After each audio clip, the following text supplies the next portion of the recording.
All right. So we'll start out with where and when were you born? Where? I was born in Long Beach, California, August 3rd, 1949. August At 3rd. St. Mary's Hospital in Long Beach, Okay. on Long Beach Boulevard. Okay. Can you describe the house and the neighborhood where you grew up? Yeah, we grew up on 69th Way in North Long Beach.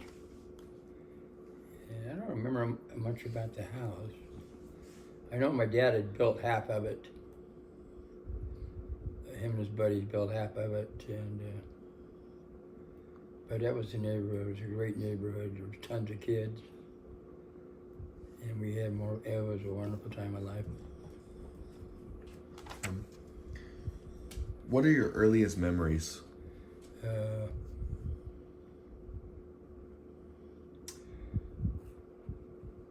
the folks split up when I was, I think, 6, and my brother was 7. And we moved to Colorado. Our dad worked in oil fields, so we went over there to work. And Mom didn't like it over there, so she left. But I remember walking around outside with a big heavy coat on, birds chirping a little bit, and it being freezing cold. Yeah. And we didn't have much to eat because just me and Dad and my brother. And so he made us water pancakes. No milk or nothing in them. Just water. That's what I remember. I was 6 years old. And also at that time, I had, I think this was the year before that, I had, they thought I had diphtheria. And the doctor, they took him to the doctor, and he was an old doctor from the war. And they used to find out by smelling. And he said, I smelled it all over Europe. He has diphtheria, so you have to isolate him. So I was put in like a closet scenario. Pitch black, didn't move for like 3 months. And I just only allowed to come out to use the restroom. Really? What? Yeah, really. What? So that cured it? Huh? That cured it, being in a closet for 3 months? I don't know what it was. I don't think I had it. He said I had it. So you think it was a false Yeah, positive? the folks did what the doctor said. Then after that, I was just a little older, maybe. That's like 7, maybe a year after I got it. I called it the dungeon. Pitch black. You didn't know if it was day or night. You just sitting there all day? Lay there as a little kid, sick, real sick. Sick. And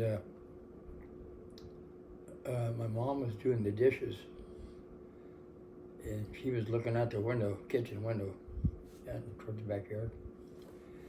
And I was laying there eating dirt and looking at the sun. And she thought, holy shit, he's gonna be just like his dad, my birth father, who abused her. And I met him one time. I didn't meet him until I was 40 years old. But he used to go down the Long Beach Freeway towards downtown Long Beach and either hold Jack or me out the window, threatening her. Really? Yeah, I'm just gonna throw the sandwiches out the window. So I don't remember that thing, but that was some early memories. Okay.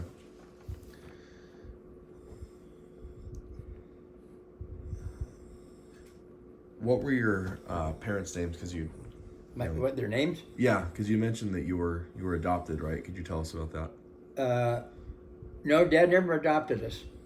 I asked him in one of these videos, and I said, Dad, how come you never adopted me and Jack? And he goes, I was trying to make enough money to feed you. He said he was working, at that time he was working 85 hours a week to make $100. Can you imagine? 85 hours for $100? And he said, man, I'm trying to feed you guys. Pretty impressive. And what was the other part of that? I didn't. What were your like biological parents' names? Oh, my biological father's name, C.J.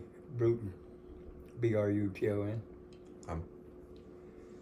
And my mom was Patricia Ann Curtis. Okay. And then, how did you get to be with, like your dad in Oregon and Don and Oh, Betty? how did he come into the picture? Yes. Well, he had just got released from professional baseball.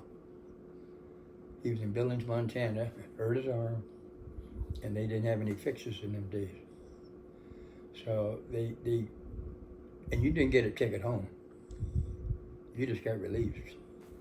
And you got called in the general manager's office, and they called it a pink slip. Here's your pink slip, and see you later. So Dad had relatives in Oregon, Southern Oregon. And in fact, it's where his mom, grandma, that's where she grew up. And he hitchhiked from Billings, Montana to Oregon. He had $20 in his boot. That's all he had. And he hitchhiked, and he walking across there, no freeways, just roads. In the middle of the night, he's walking, hitchhiking, no cars are coming by. But he hears these footsteps behind him. Not close, but somebody else is there. And so he stops, and that went on for a little bit. And finally he jumped over the side, the edge in the bushes, to see who the hell was going to come walking by. It turns out it was a drunk Indian going back to the reservation and wanted to know if he wanted to go with him. He goes, hell no. I'm not going to no reservation. I'll never get out of there, you know. So guy picked him up in a big Buick or some shitty car like that. And he said, I'll take you to Oregon, you buy the gas and food. So that $20 got him, bought all the food, all the gas, all the way to Oregon. And then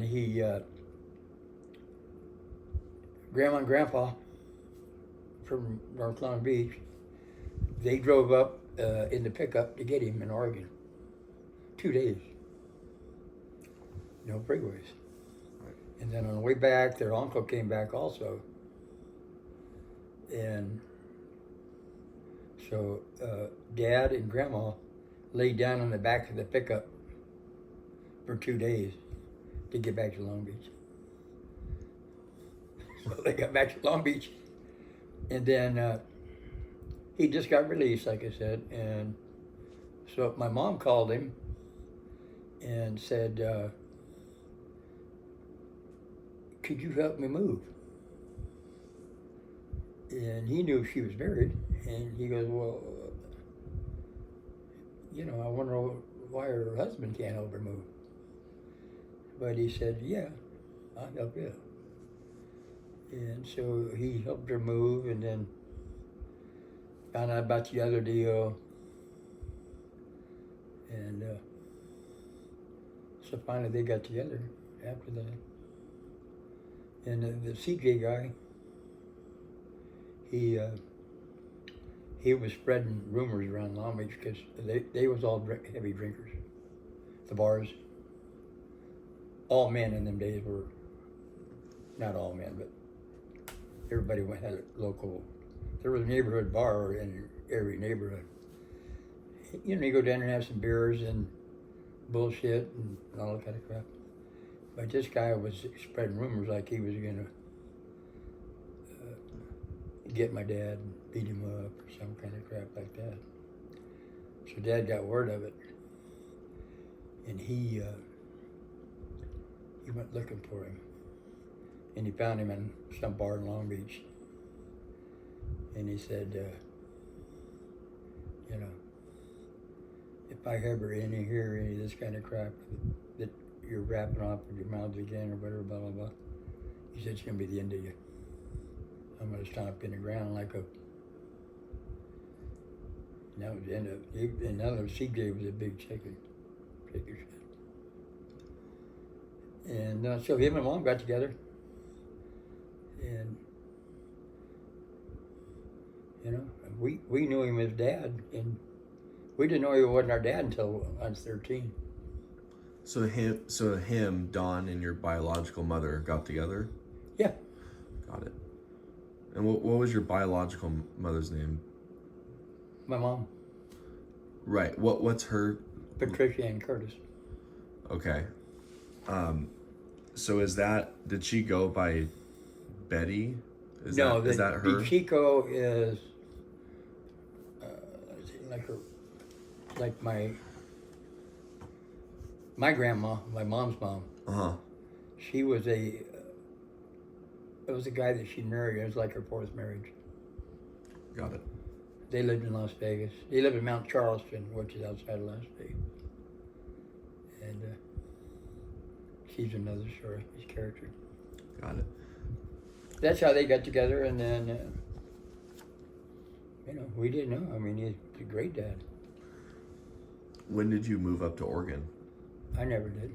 Oh, you never lived in Oregon? No, they wanted me to, and, you know, I'm going up there in that frickin' rain and crap all every damn day. I'm a California guy. Yeah. I mean, to visit. All the time to visit, but never, right. never lived there. Not to live. Okay. Did you have any siblings? Yes. My oldest sibling is, of course, your mom, Christina, Colleen, Fitzpatrick, what was her birth name? Oh, well, no, your siblings. Huh? Your siblings. Oh, my siblings. Oh, yeah. My brother Jack, my older brother, they call us Irish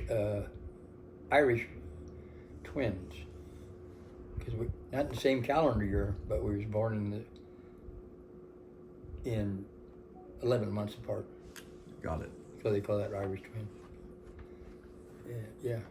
My big brother Jack, and he died in 2004 okay. from a very, very rare brain cancer that there was no way to find out if you got it. It's too late. And what it does, it gobbles up one side of your brain, jumps a lobe, gobbles up the other side. And don't know how he got it, don't know anything about it. But that's what killed him. And then my sister, two half sisters. Jack's my only real sibling, but because see my brother's name was of course it was Jack, but he was Charles Jack. So the same initials as CJ. I think CJ was originally Charles Jack also. But my two sisters, they're still alive. The oldest one lives in Redding, California. And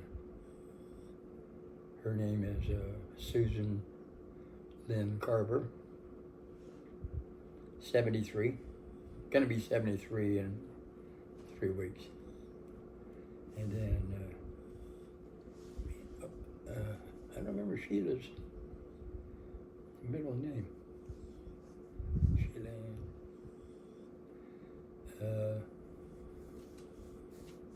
hit a blind spot. But she's young. She was a little younger. She's the same age as Annette. So she's like 67. Okay. And Sheila,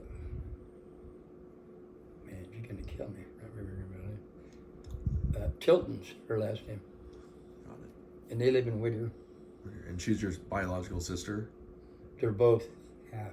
Half. Same mom. Same mom. Okay, so your half sister. And then my dad, who raised me and my brother, is their dad. Got it. Okay. You got that? Got it. Got it. Okay.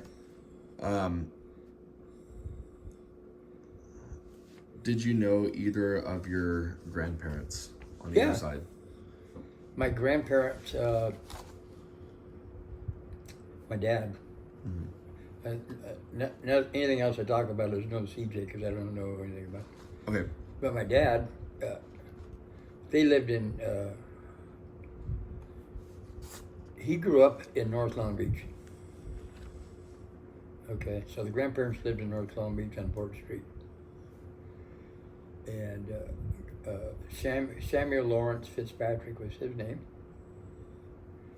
And his mom was Hazel Isabel Rathbone. That's quite a name, huh? Hazel Isabel Rathbone. And she grew up, Grandma grew up in around Table Rock in Oregon, just outside of, you know where that is? Medford. Table Rock and all that stuff in there. You can see it driving down the freeway. You know, when she grew up, a little kid up there, like in maybe 1910 or some crap like that, you know. And then Grandpa Fitz was he was everything. He was,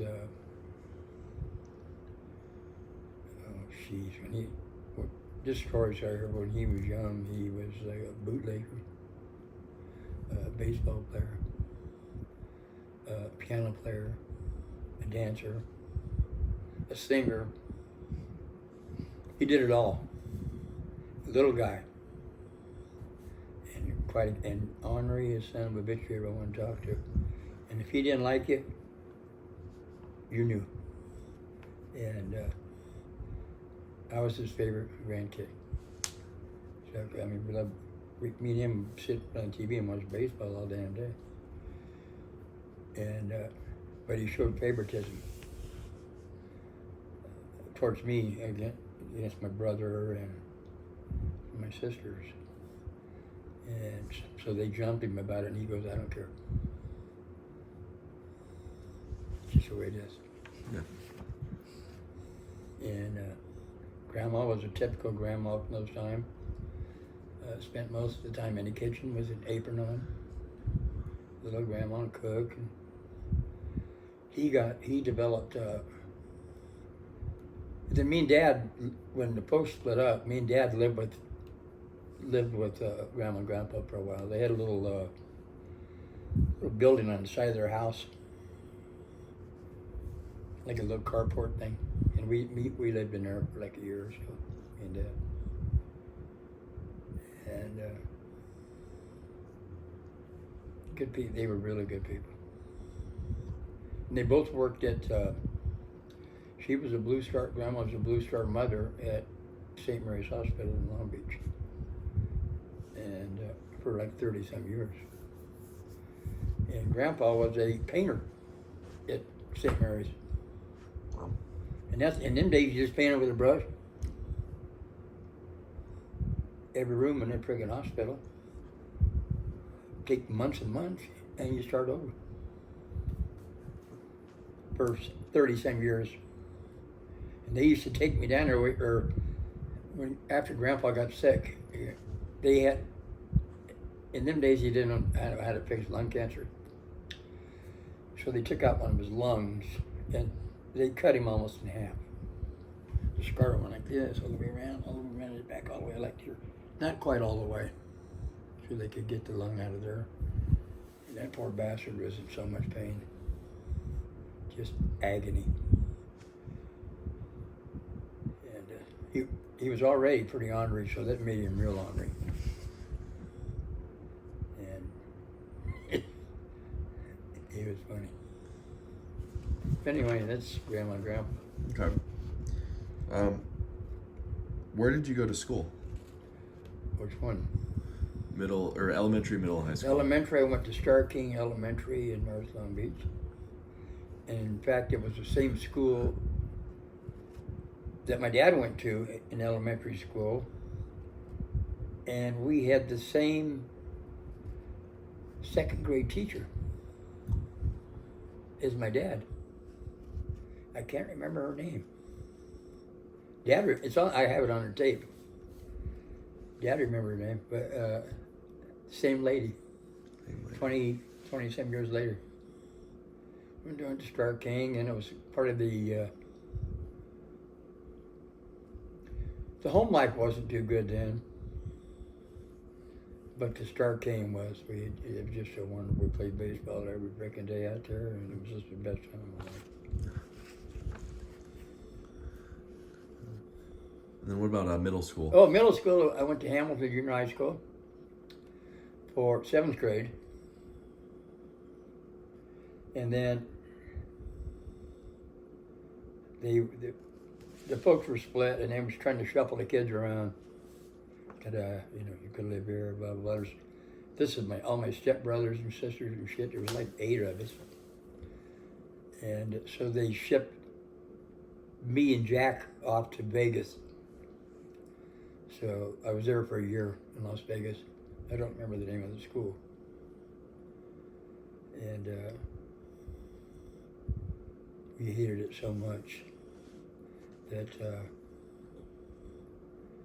they finally relented and let us come back. We took that Greyhound bus from here to Vegas and back so many times. I swore I'd never get on a bus the rest of my life. 8 hours to get to Vegas from Long Beach. Stop at, Orange, Santa Ana, San Bernardino, all these frickin' stops and shit. Kids streaming in. So they finally let us come back. In fact, we came back on the weekend, after President Kennedy was assassinated. It was a big thing in the whole world at that time, and for like a whole month, there had no cars on the road, nobody in the stores. It was dead. And so that's when we came home. And never went back. Oh, and then, so then I came back and I went back to Hamilton Junior High School for my 9th grade. And that was a lot of fun because I got to see my friends. Like when you're a new kid in school and you got to go in and introduce yourself, Well, that was real hard in Vegas. It's like 4th period. Let's Jeff, get up there and introduce yourself to the class. And, it was like, I paced back and forth forever outside that building before I went in there. But when I came back to Hamilton, all my buddies, all my friends were in there. Everybody I knew everybody in there. So it was really a great time. And 9th grade was a wonderful year, and played baseball. Came back, played baseball. We won the city championship. We played Marshall Junior High School for the championship at Blurred Field in Long Beach. That's the first time I ever played there. And I was most valuable player of the ball club. Big deal. And that was kind of the start of baseball. No. Huh? And then what about high school? Oh, high school. I lost track. Jordan High School, Long Beach.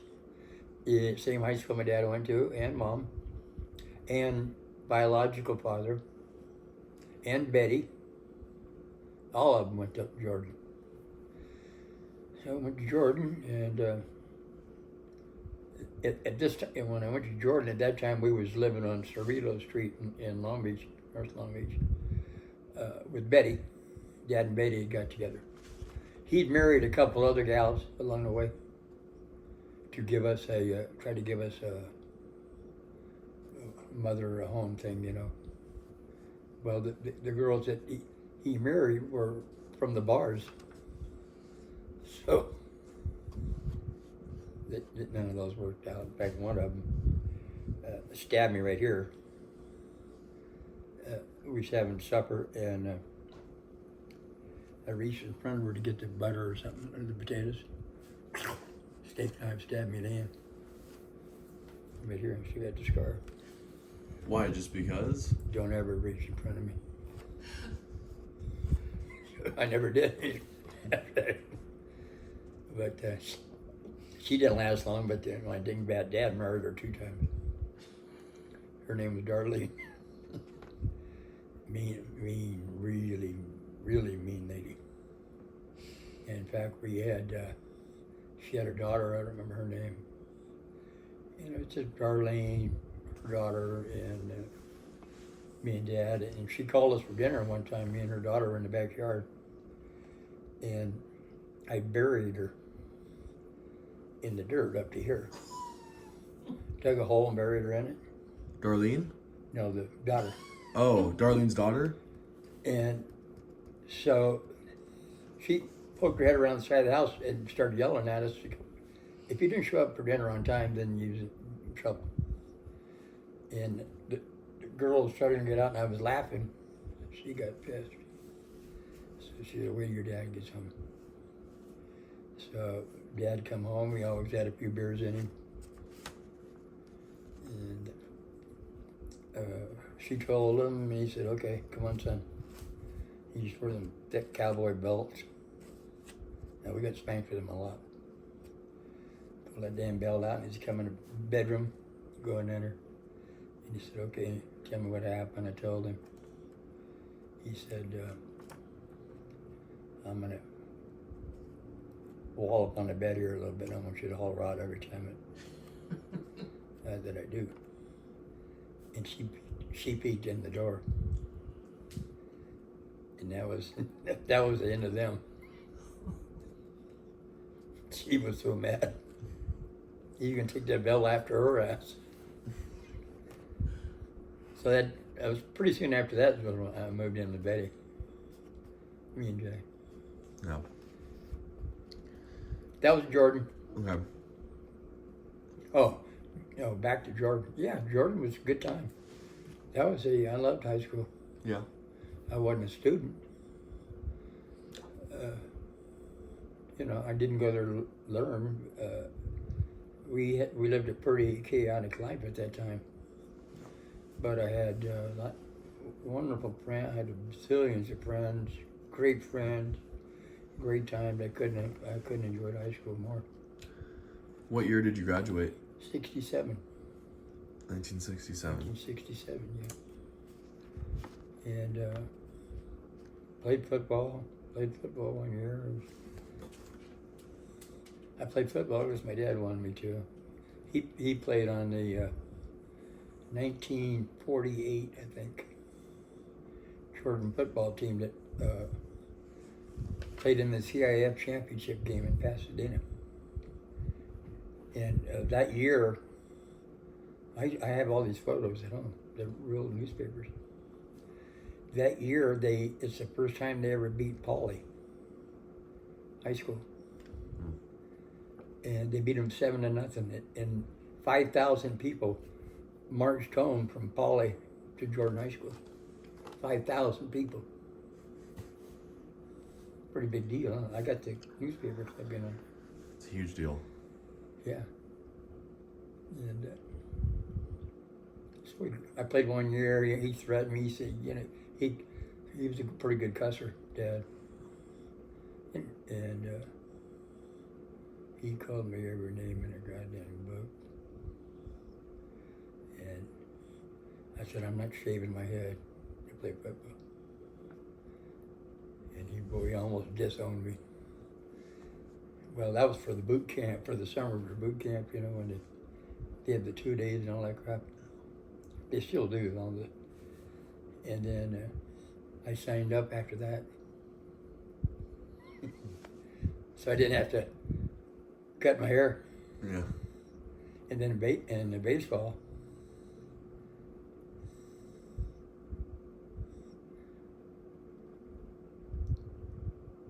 I think baseball, I think baseball. We had to keep our hair short. Not, like, you couldn't have sideburns below your ears. Oh. Everybody in them days had long sideburns like Elvis. Well, to play the sports, you had to have them above your earlobe. And everybody rebelled, But they said they got to get a haircut, and I go, I ain't getting no goddamn haircut. And so I got a, you know what pomade is? It's like wax that you put on your head, your hair, and it just molds it to your scalp. I got a jar of pomade and just I mean, you couldn't even move the hair for maybe a month afterwards. So, anyway, my hair wasn't too long. Okay. Yeah. I got by that one.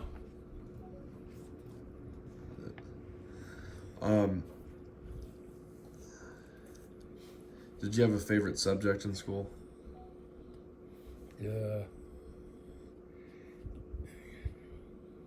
Yeah, I really enjoyed history,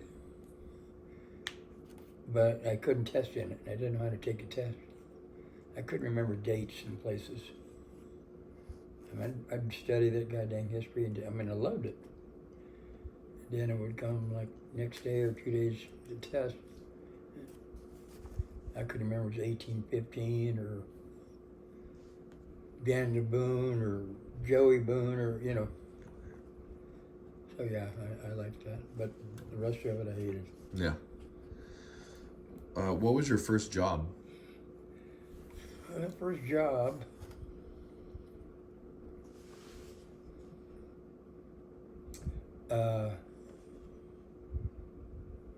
First job I was working in oil islands offshore.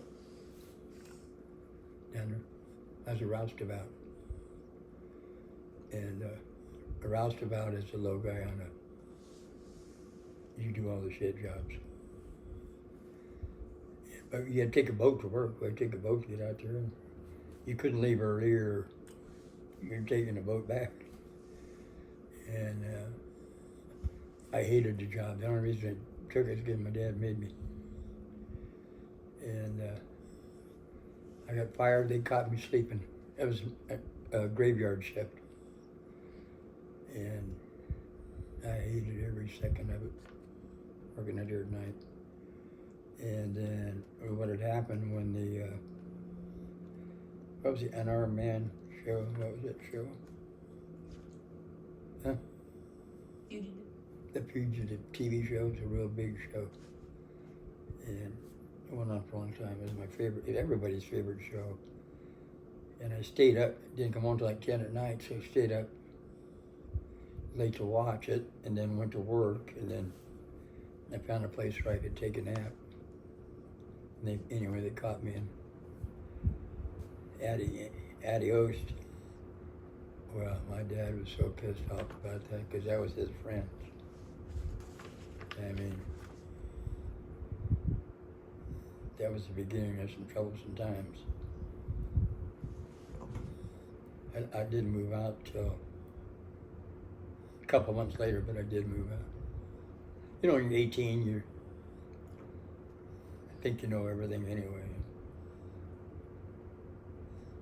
We had some heated conversations on the telephone. I wouldn't get close to him because he'd kill me. And one of the things about him is we asked him in there about when he was growing up, because he was a bar fighter. He'd fight anybody. And he said, I win some, I lose some. I love fighting. So you get that reputation, then everybody comes looking for you, I'll fight him. So as he got older, he would be, guy come in, hey, I want a piece of you, and he goes, okay. We're not going to go dance around the parking lot. We're going in the bathroom, and one of us is coming out. In other words, you're not going to dance around me. I'm going to get your ass, and you ain't getting out of here. And he loved it. From an early age, he loved it. When he was in high school, he used to go to the YMCA down in downtown Long Beach. It was a big deal. And box with the pros, being a sparring partner. They'd say, throw lefts at me, throw lefts at me, throw left at me. Throw, uppercuts, whatever. And he said sometimes he'd get carried away. But he said, man, I love that boxing.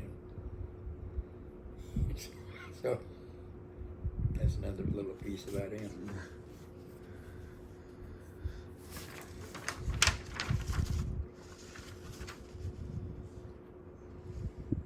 What was your first full-time job?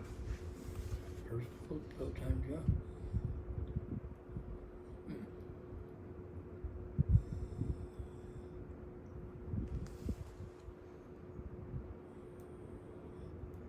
Well, my first full-time probably be at man,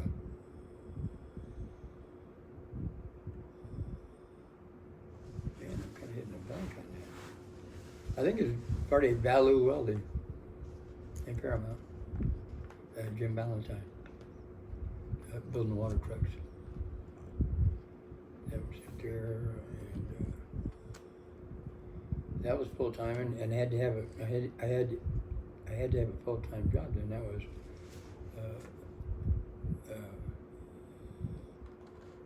when Christy's mom got pregnant with Christy. We had to make some money. So anyway, I knew Jim Valentine from when I was a kid. In our travels, we lived at several different locations in Oaks Long Beach, but one of them was on Coolidge Street, and the Valentines lived across the street. And so I knew Jim, and in fact, they were Jordan High School people too. So anyway, give me a job. Yeah, I was at work for Jim for 10 or 11 years. Got it. Okay.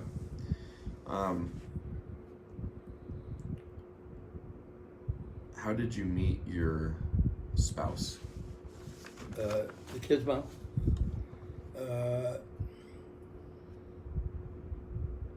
I think it's when we came back from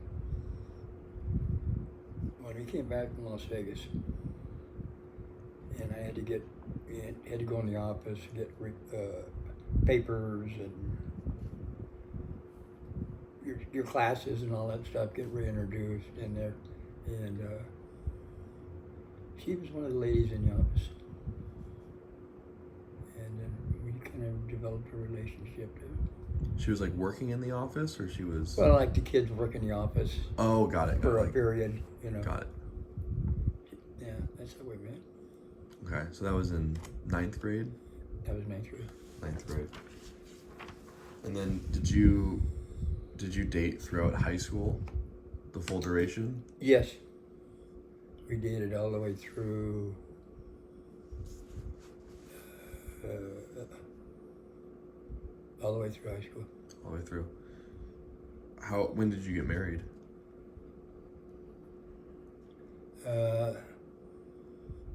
We got married January 10th, 1970. January 10th, 1970. Yeah.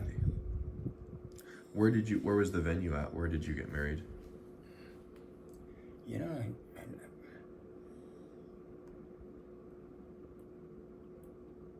I can't believe I don't have a recall on that. I know we went to a fancy restaurant afterwards. I can't remember the menu. I don't know. It was a church because everybody was all dressed up. Okay. I don't know the exact place, but I know afterwards, and then we all went, and then money was a big deal in them times, and funny that the thing I remember most about the wedding was after the everybody went, and then Dad paid for the meal for all everybody, and he gave the waiter $100 tip. At that time, I thought, holy shit, you gave him $100. I mean, $100 was a lot of money. Even today, $100 tip is a huge tip. I mean, like, and then this is like when we got married. I could go to the store and go to the gas station, fill up my car,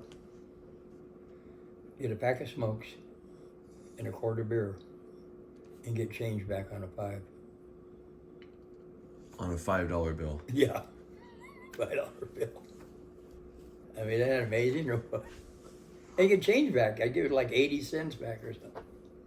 That's just unheard of today. Yeah, it is. I mean, in fact, at my first job, the oil fields, I was making. Oh no, I worked for. God dang it! What's the name of those? My dad got me a job at Kohler Brothers, Great Alls and Cranes, and I worked for them for about 2 years. That was like my first regular kind of job, but I was making I think $3.25 an hour. I had so much money I didn't know what to do with it. I mean, I had money everywhere, and I go, oh, what am I going to buy? Because I had a bachelor apartment. The rent was $55 a month. Utilities paid, including the phone, everything. And my car payment was $50. That's all I had. I didn't have any. Food was like almost free. You could get a steak for $1.10. That big. Yeah. And then everybody wanted to make more money. Okay, we're going to give you a raise, but that $2 burger is going to be now $4. You know. Right. I mean, when we started hitting McDonald's, it was a hamburger was 10 cents. Cheeseburger was 15 cents, and okay, you want to go from $3.85 to $4.20? Okay, well, people don't get that. Yeah, we'll give you more, but I mean, like, look how the fast food industry is now. You know.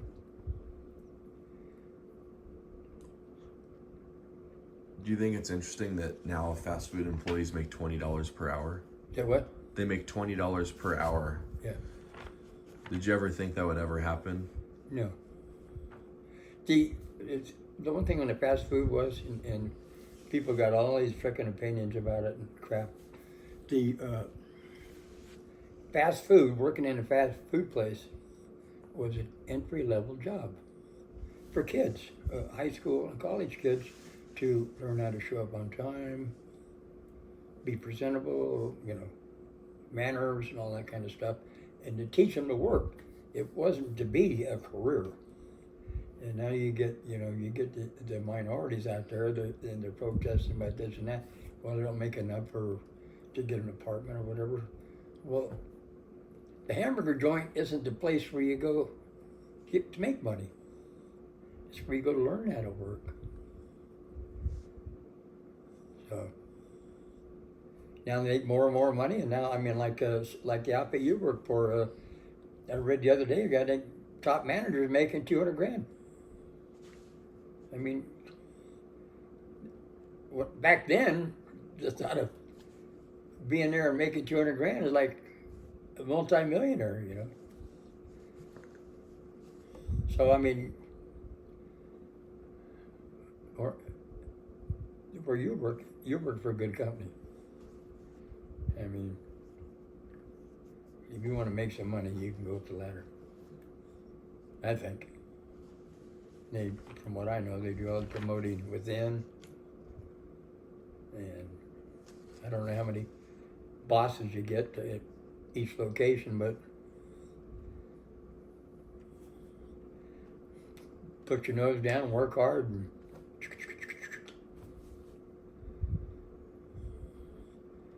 I'll get off that bandwagon. But anyway, that's why in them days things were so cheap. Right. Like when my dad said he wanted to make $100 a week, working 85 hours. $100 was a lot of money then. I mean, gas was like 20 cents. You know.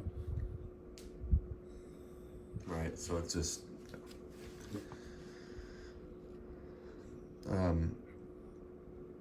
How did you propose? Oh, that's a good one because your grandma was kind of very shy. And so, I mean, she wasn't shy, but you get around people she didn't know. And so we had, my mom, she worked at Henshaw's department store in Whittier, downtown Whittier. And big, fancy place like a Macy's type of deal. She picked out the wedding ring. So, real fancy wedding ring at them times. And then they had a deal at somebody's house up in Whittier. I don't remember whose house it was. Maybe their house or something. I don't think it was their house. I think it was somewhere else. It could have been. But anyway, I gave her the ring. And she took off. She took off. We had to go find her. She down, took off down the street, around the corner, and all that kind of shit. And that's how kind of that happened. So she ran away when you gave her the ring? Yeah. Why did she run away? You have to ask her.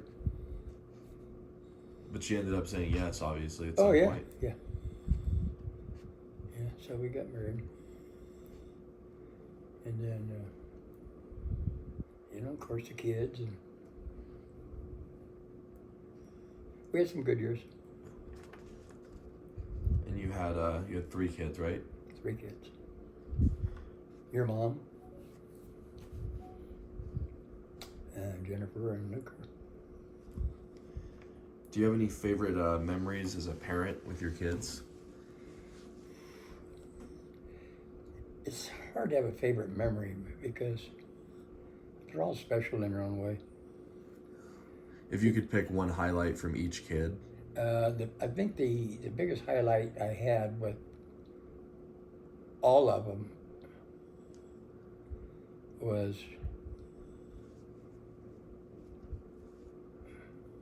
when your mom was born. Because, in them days, you had to sit in a waiting room. The men had to sit in the waiting room and sit in there for all of these hours and hours. And you could smoke in there then. It'd be like a fog bank of smoke in there, all the men. What else are you going to do, right? Right. So, but then when they said you could finally see her, and then you go down and peek through the window, and you go, wow. Get a little misty. That was, I'll never forget that. How did you come up with the name Christy? I think her mom picked it out. I didn't pick out any names. You didn't pick it. Luke was,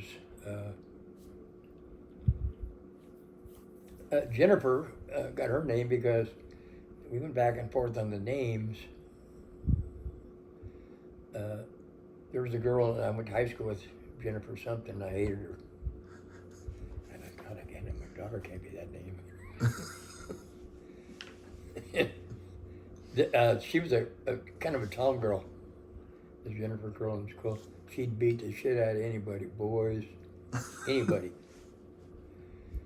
And then Jennifer was, God, how the hell? Then they finally said, the women in them days stayed in the hospital a couple of days when they had a baby. They don't, now they just have a baby in the morning and go home, you know. But they stayed for a couple of days. And they go, well, she can't go home until she has a name. There has to be a name on her birth certificate. And that's when it came down to the 11th hour, like, you want to. In them days, everybody had rhymey names for their kids. You know, blah, blah, blah, blah. And I didn't like that rhymey crap. And, but I got overruled. I didn't name none of them. Then Luke is I don't know if you know, he's a Jeff. But I didn't want him to be like a 2 or, so his middle name is my dad's name. So he's a Jeffrey Donald. Same initials. And I wanted him to be his own guy. So I didn't want him to be like Junior or, I mean, nothing against you. But at that time in life, I wanted him, you know, then I wanted to honor my dad. Yeah.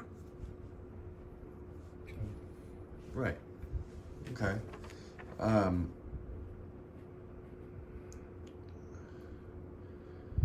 Did you have any family traditions? as kids, Like with you and your kids, did you have anything you like to do, like a favorite, spot you like to go to or activity? Christmas was like the big thing. Christmas? No. Christmas was always a big thing. Where did you usually have Christmas at? Home? Home? Yeah, and they had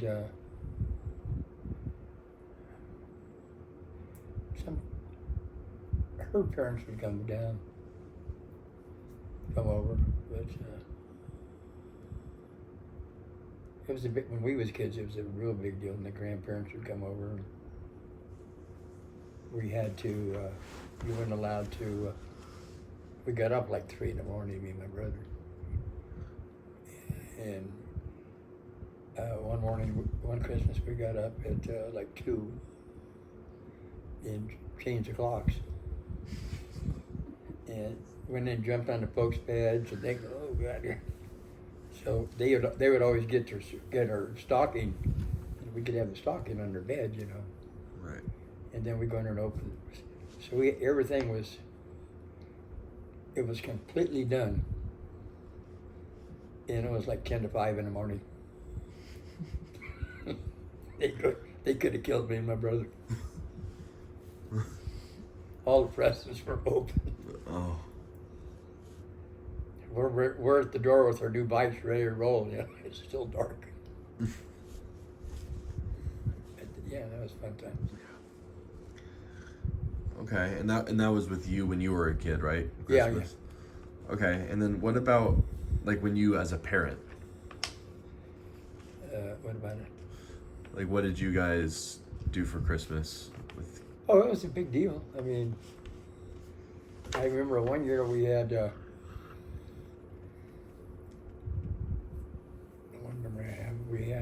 was one of the years when the kids got everything they got from Santa was put together crap. You know, big wheels and all that kind of shit. So, my dad, he got hands that are like that big. You've seen him, like a gorilla.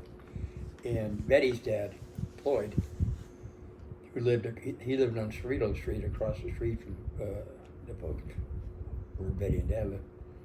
And so we took the day before Christmas, we took everything over to Floyd's garage. He was the guy that could, his whole garage was a train set. He built all this kind of shit, you know, to put this stuff together. And so we spent hour after hour after hour in there trying to put the shit together. And Dad's cussing. Like, he's ready. And anyway, we finally got it done. Case of beer later, and that was a fun time. And it was funny. Everything they got was You had to put it together. It came in a box, you know. Yeah. So kind of going back to before like marriage and family, the question I wanted to ask is, do you remember your first car? Yeah. Oh yeah. Oh yeah. It was my first car. I got at the end of my junior year, because in them days they didn't want. My dad didn't want me to have a car, so I wouldn't go to school. So, but I got a car for my senior year, summer after the junior year, you know, and it was a 1956 Chevy two-door lowrider, brand new tuck and roll interior, kind of a light powder blue, glass back pipes, you know, the pipes on it, no goddamn new rims. I love that car. And what model was it? A Chevy what? Chevy Impala. Impala. Yeah. And you know what it cost? How much? $225. New? Or used? No, it wasn't new. It was used. 225. You can't even, you couldn't even get a radio now for $225, could you? Couldn't even get a radio installed for $225 now. Yeah, $225 is what it was. I mean, it was cherry. It was freaking cherry. I drove that for a couple of years, and then when I drove it for 2.5 years, and then when I was going to City College, I went to City College to play baseball. I was going down PCH to Georgia Chevrolet on PCH. Still there. By Signal Hill, it's on Signal Hills. And I pulled in there one night, got riding around with my friends, and pulled in there one night, and had a 1965 Impala Super Sport, loaded, on the ground, pipes, and gunmetal gray. And the guy goes, I go, man, I gotta have this car. And it was going for 1,900 used, 2 years used. I go, I can't afford 1,900. He goes, how about 50 a month? I said, hell, I can do 50, yeah. He goes, okay. This is the key thing about it. He goes, why don't you take it home now, drive it around tonight, and come back tomorrow. And if you like it, buy it. If not, don't buy it. I left my car there, took off in that car, drove around all night. Next day, drove back in, and I said, okay, I'll take her. You imagine that nowadays? Wouldn't happen.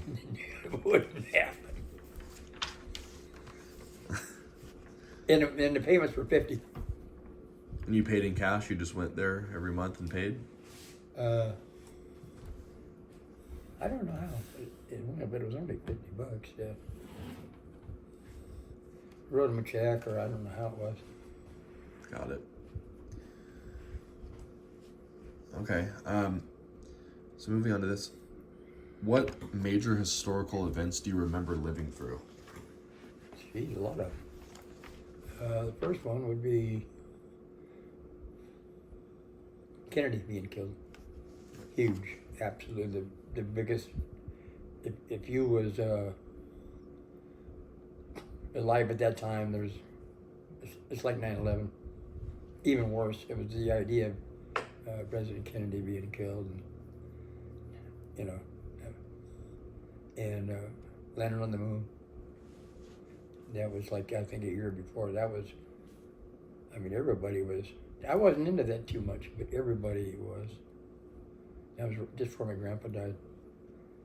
And the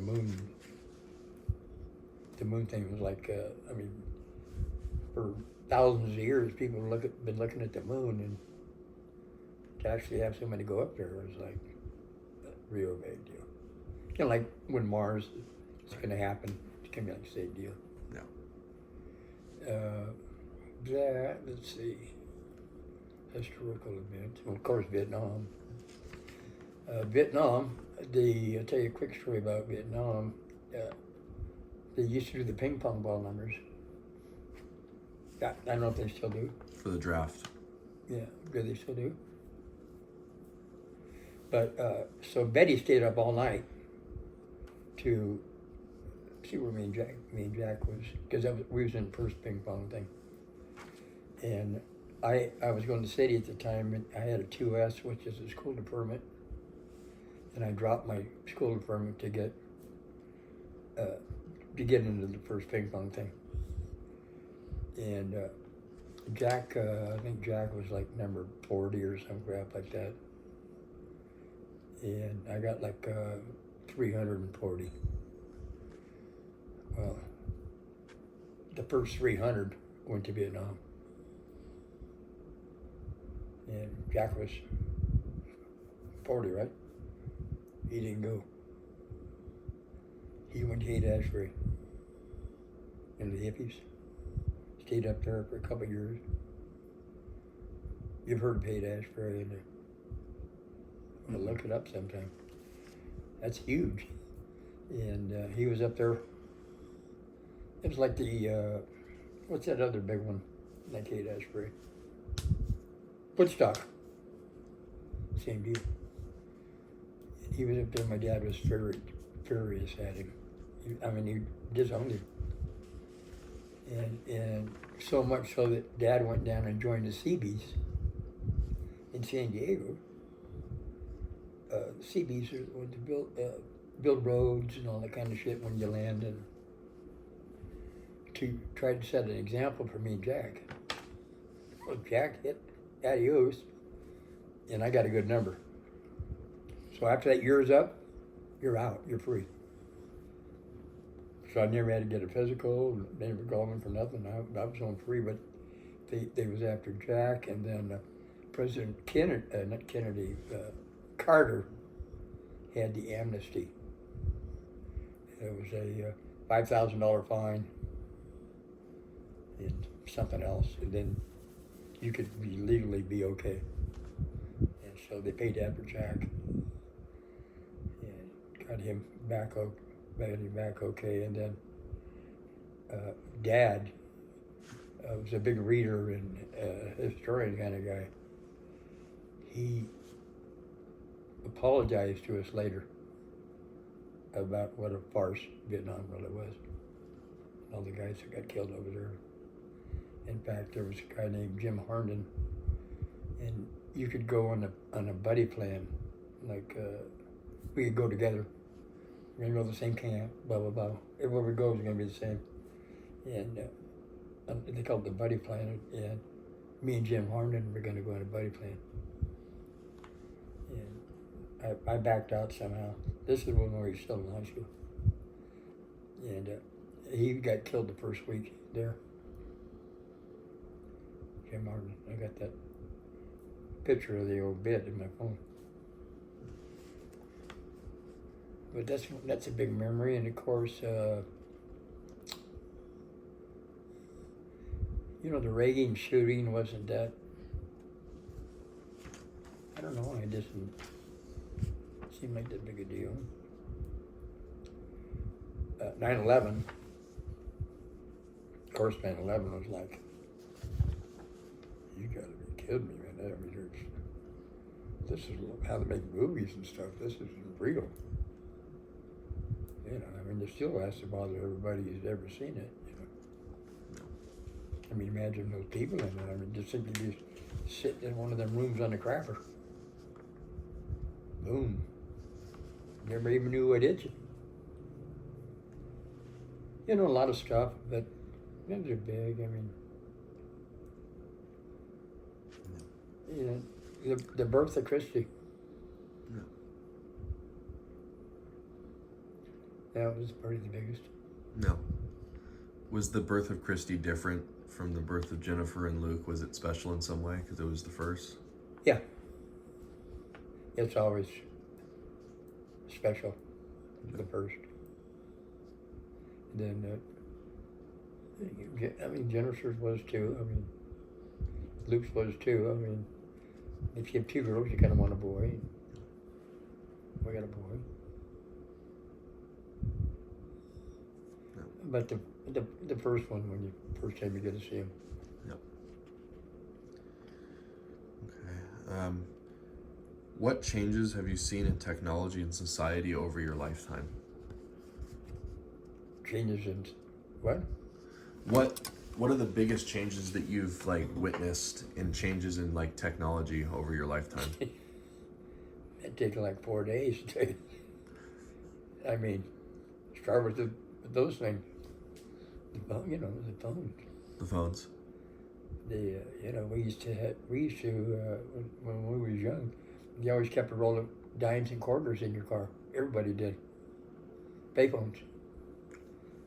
Everybody wanted to payphones, and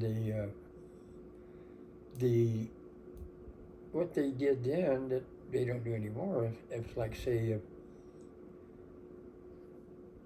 we wouldn't call you to come over, we just show up and knock on the door. What are you guys doing? Nothing. Come on in. Oh, we're getting ready to go somewhere. Okay, we'll see you later. And that's unheard of nowadays. Right. Nobody does that, And it's one of the things I don't like because people don't talk. We'll have poor people in a room, everybody's like this. Like, are you kidding me? So, I mean, if you get on an airplane or a bus or go to a doctor's office in a waiting room, nobody tries, And everybody has a story. And nobody stops to hear it. That's. Yeah. I have trouble with that one. What was I mean, you maybe just answered it, but what was a change that you never thought you'd see that's happened? Never thought I'd see what happened. Wow.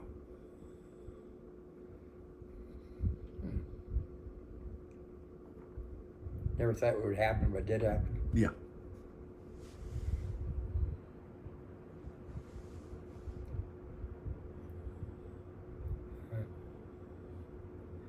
Them things was one of them.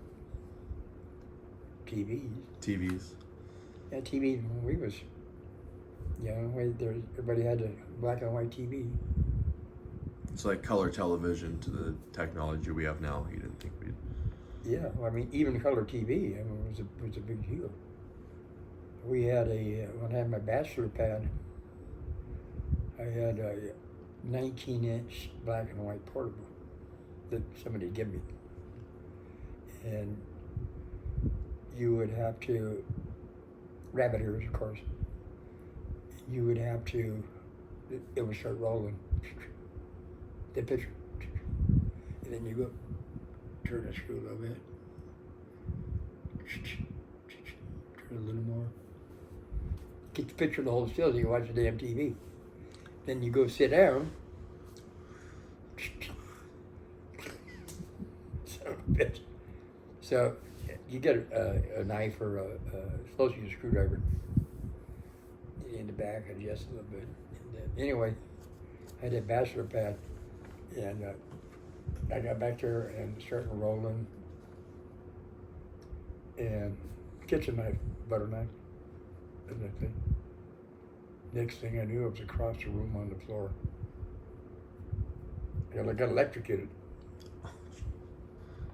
And I'd be up against that counter over there from sitting right here.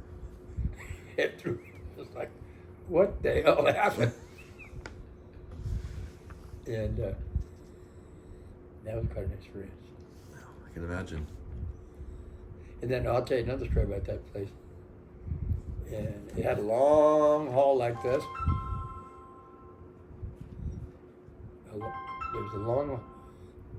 There's a kitchen, about half big as this. A long hall, and then a room around the corner, which was your first room, your bedroom, and a bed. But in the kitchen,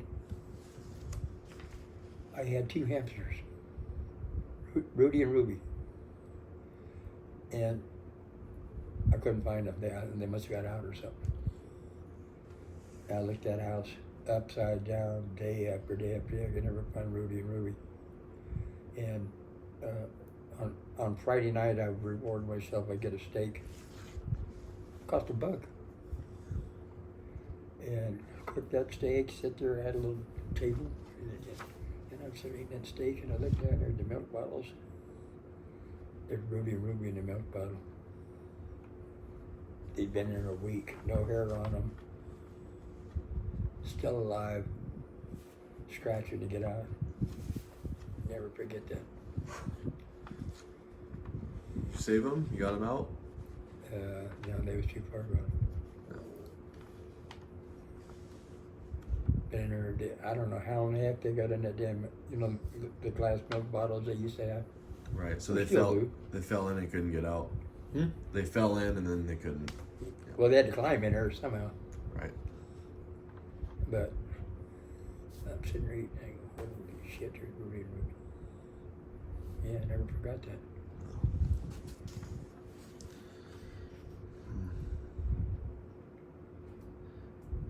What do you consider to be your greatest achievements in life? The quit drinking. It's a big deal, it's a major deal in the family because Dad was an alcoholic. I was, the brother was. So when I quit, Dad came down from Oregon. I was in a alcohol place over there on Clark and Kennewood. It's called New Beginnings. It's not there anymore. It's like a Taco Bell or something. And he came down. They had family week, and you have one-on-ones with the family. Yeah. He came down, and he took the kids out to pizza. Your kids? Yeah, took the kids out to pizza, and he just to visit stuff. And he ordered a pitcher of beer, and he goes, he's sitting there, gets started, and he goes, my son's across the street in the AA hospital, and pushed it away. And he was sober until he died. So you inspired him to do that, essentially. Absolutely. And after that, he had the best years of his life. So he was 58. He had like 33 really good years after that. And my brother, he was pretty stubborn. And Jackaroo was... he was a closet alcoholic. We didn't even know he drank, hardly. Nobody did. I mean, we didn't see him all the time, but... And he went over to Dad's house one time, because he lived in Oregon then. He was a bow and arrow hunter, elk hunter. He went to Dad's and he was yellow, jaundice. And Dad told me, and anyway, then Jack decided that... we talked, I call him, we talked every night after work. I'd get home from work and talk. We talked for an hour, 2 hours. He was going to kill himself. And I told him, I'll help you. If you really want to kill yourself, I'll help you.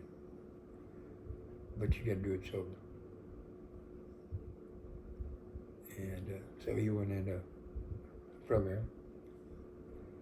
And the first week he was there, his roommate hung himself in the closet, killed himself. Jack made it out of there, and he was sober until he died. He had the best years of his life. So you saved his life. He saved it. I was just one of the tools, Right. Yeah, it's a pretty big deal. It's a huge deal. Is there anything that you wish you had done differently if you could go back? Yeah, not drink.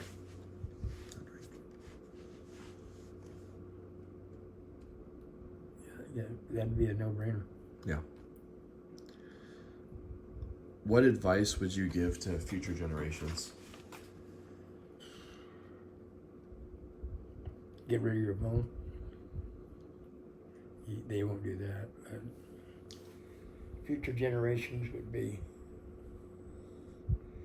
I don't really know nowadays, because to put your nose down and work hard and try and get promoted through working that way. I would say, the advice I would say is try to get close to God. Live a godly life. Keep your nose clean. Be an example for other people. But God first. That's good.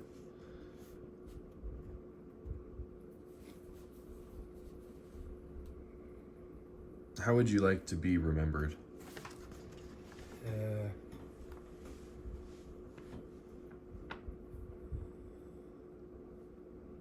To be remembered.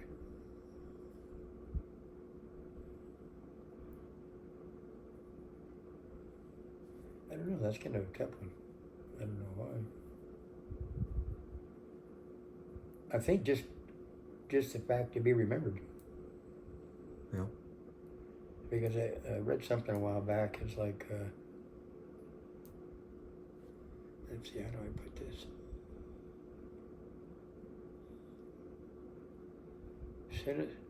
Let's see, after your great grandchildren, nobody will even remember you. So that has to be passed on to them. I mean, you die again once nobody remembers you. It takes like 2 generations. Like your son, Mm-hmm. he'll know of us a little bit, and they talk about old timers and shit. But, well, his son. That's kind of the idea of these videos I'm doing, to kind of preserve, family lineage for, theoretically indefinite. Then you're not forgotten. Yeah. So I'd just be not to be forgotten would be. Yeah. No big deal, Right. Is there anything else that you'd like to share that we haven't covered, or anything you'd like to say? Like what? Anything. Well, we got into it pretty good.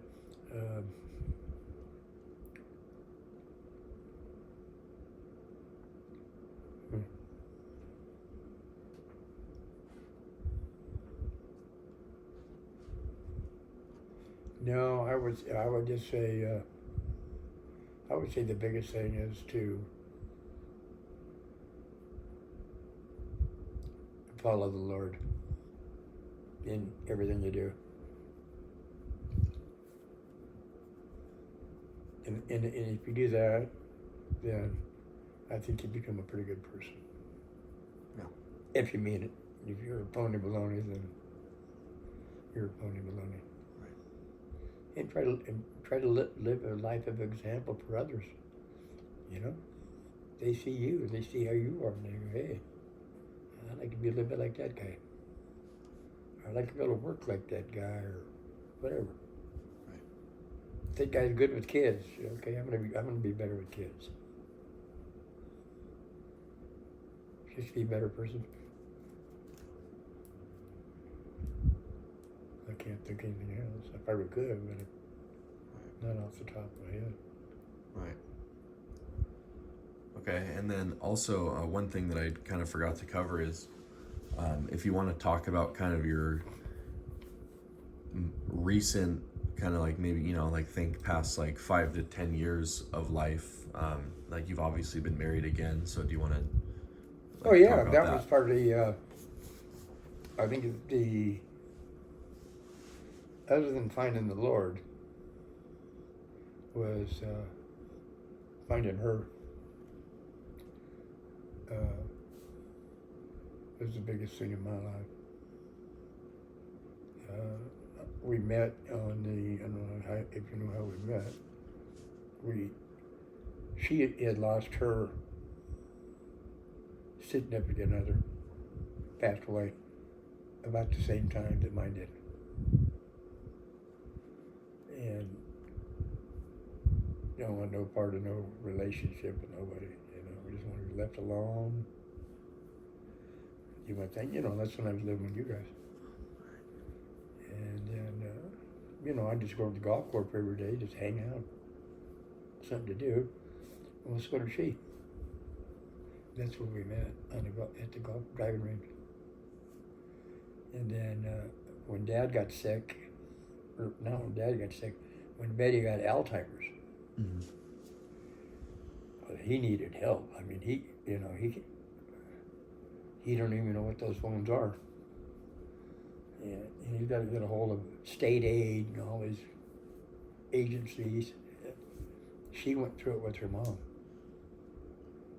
All the stuff. She says, "I'll help you."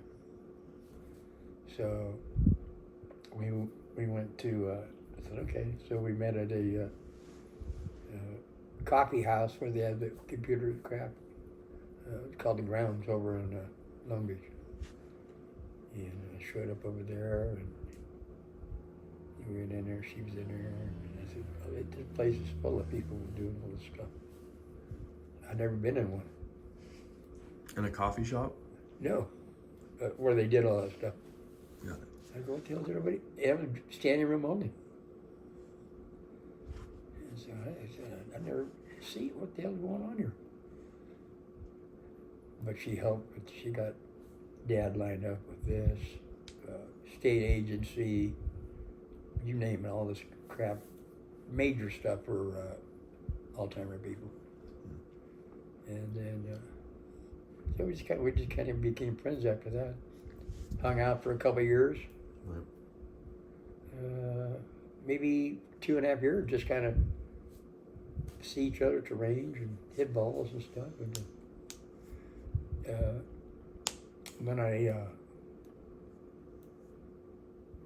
we see each other almost every day.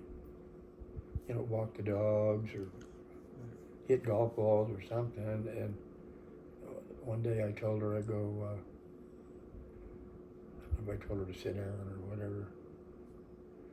I want to tell you something. And I told her that I think we should start courting.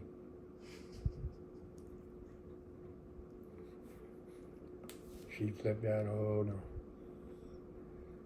I don't cook, I don't clean, I don't do anything. I don't want no part of this." And then she had to go to work. She worked on the weekend to take care of an Alzheimer lady, so she took off. I went home, and I looked on the phone what courting is. I go, "Oh my God, I blew it." The actual meaning of courting.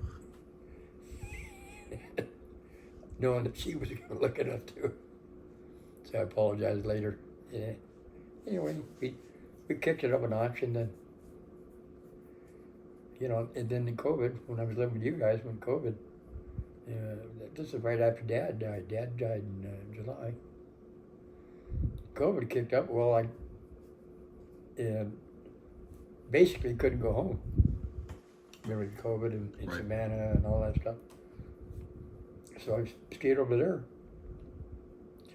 at her house, and then I don't know how long I lived there before we got married. Well, before we got married, there was cancer. Then there was a year of immunotherapy, which is a horrible 2 years. And right in the middle of that, we got married. And then I wouldn't be alive today if it wasn't for her. Right. She does it all. So we have a really good life now, and we're approaching being senior citizens, and we're taking advantage of it. We're really fortunate to be living out here. Yeah. We take it, we don't take it for granted. That's great. All right. Anything else? Yeah, thanks for the interview, though. Yeah. Thank you for doing it. Yeah. Your little guy, what's his name? He's gonna be Johnny Six. G6? Yep. There's a girl golfer that JL6. Johnny 6. Hi. Don't you dare forget Grandpa. Love you.